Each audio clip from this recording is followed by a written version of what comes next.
اب مجھے یہ بتائیں کہ یہ جو اگر الیکشن ملتوی ہوتا ہے، اگر ہوتا ہے، ویسے میں بار بار کہہ رہا ہوں کہ الیکشن ملتوی نہیں ہونا چاہیے، اگر ہوتا ہے تو کتنے عرصے کے لیے ہوگا؟ پی آئی کی فلائٹ پھر میں کہوں گا وہ 2 دن چلتی ہے، 2 مہینے نہیں چلتی، جہاز خراب ہو جاتا ہے، انجن خراب ہو جاتا ہے، 4 مہینے نہیں چلتی، 1 گھنٹہ نہیں چلتی، مجھے کیا پتا سر؟ مجھے کیوں آپ پوچھ رہے ہیں سر؟ میں تو آپ کے ذہانت پہ میں نے چھوڑ دیا، میں نے تو کہا پی آئی کی فلائٹ ٹائم پہ نہیں چلتی، کیا فائل میں نے آپ کو کہا کہ پہلے وہ ڈیلے ہوتی تھی، اب کینسل ہو جاتی ہے. تو میں نے آپ سے کہا یہ آپ کی کانوٹیشن ہے. لیکن پی آئی اے تو پرائیویٹائز بھی ہو رہی ہے اور یہ نگران حکومت نے اس کو پرائیویٹائز بھی کرنا ہے. دیکھیے میر صاحب، میں تو بڑی کھل کے بات کرتا ہوں. مجھے میری اپنی ذاتی رائے اگر آپ مجھ سے پوچھیں گے تو دیکھیں پاکستان میں بھی ایک انریسٹ ختم ہوا ہے. ڈالر نیچے آیا ہے، چینی نیچے آ گئی ہے، اسمگلنگ کم ہو گئی ہے، اسٹاک ایکسچینج آسمان سے باتیں کر رہا ہے، کچھ بہتری ہے، کچھ ٹینشن بے کچھ ہلکی سی کم ہے، نکالنے کو رستہ. اچھا اگر آپ برا نہ بنائیں، آپ کہہ رہے ہیں کہ ڈالر بہتر ہو گیا، بالکل بہتر ہوا ہے، آپ کہہ رہے ہیں کہ کچھ اسٹاک مارکیٹ بہتر ہوئی، آپ صحیح کہہ رہے ہیں، لیکن دوسری طرف ایک بہت فیکٹ ہے جس کو آپ جھٹلا نہیں سکتے کہ ہمارے جو کیئر ٹیکر پرائم منسٹر ہیں ان کا تعلق بلوچستان سے ہے، ہمارے فیڈرل انٹیریئر منسٹر کا تعلق بلوچستان سے ہے، ہمارے چیف منسٹر کا تعلق بلوچستان سے ہے، جو بلوچستان کے چیف منسٹر ہیں، چیف جسٹس آف پاکستان کا تعلق بھی بلوچستان سے ہے، ٹھیک ہے نا.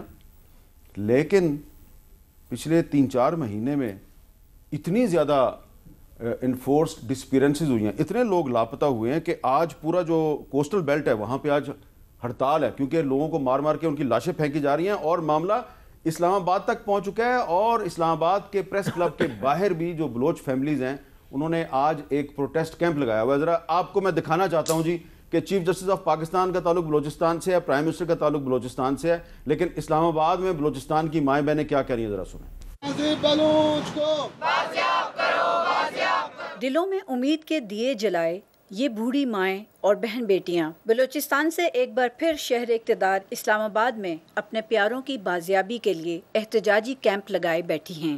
Voice for missing Baloch persons کے مطابق نگراں حکومت کے دور میں 270 افراد کو جبری طور پر لاپتہ کیا گیا. اکثریت بلوچ طلبہ کی ہے. اس حکومت میں تو اس میں ہم دیکھتے ہیں تیزی آئی ہے، لوگوں کو، اسٹوڈنٹس کو گھروں سے یونیورسٹیز ہے وہاں سے لاپتہ کر کے فیک انکاؤنٹر کے نام پہ مارا جا رہا ہے. سرفراز بگٹی کی کمیٹی بنانے کے بعد ہمارے کئی لاشیں گر رہے ہیں.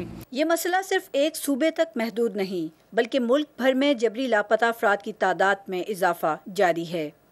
ڈیفنس آف ہیومن رائٹس کے مطابق نگراں دور حکومت میں 25 افراد جبری لاپتہ ہوئے. لاحقین کمیشن آف انکوائری پر عدم اعتماد کا اظہار کرتے ہیں. یہ بھی ہمارا مطالبہ ہے کہ جو کمیشن آف انکوائری ہے اس کو فوری طور پہ بند کریں. سپٹمبر سے یہ کام نہیں کر رہا اور 12 سال سے ہمیں اس میں چکی میں پیسا گیا ہے.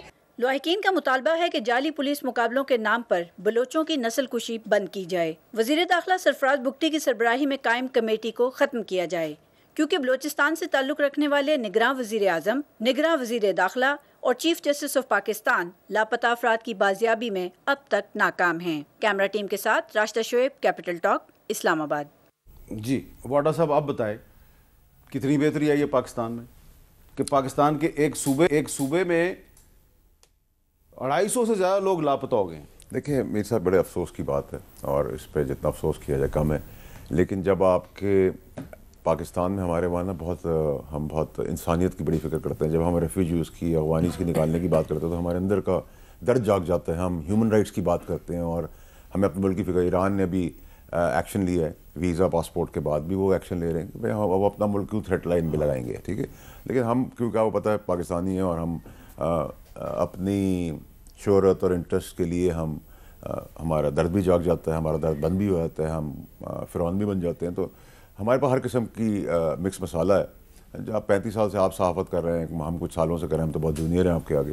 آپ اسی طرح بندر بانٹ دیکھتے رہیں گے، اس ملک کو ایسے چلتا دیکھتے رہیں گے. لیکن اگر آپ نے جمہوریت کا پھر مزہ لینا ہے تو پھر آپ ایک دفعہ لینے کی تیاری کر لیں. لیکن مجھے موسم کی سردی کی وجہ سے لگ رہا ہے کہ میاں صاحب کو بھی لنڈن کی سردی یاد آ رہی ہے، وہ وہاں شاید واپس نہ چلے جائیں. میاں نواز شریف لندن واپس چلے جائیں؟ دیکھیں پاسبلٹیز تو بہت ساری ہے نا. میں تو آپ کو پاسبلٹیز دیتا ہوں، وہ بات اللہ میں ٹھیک کر دیتا تو میں کیا کر سکتا ہوں. اچھا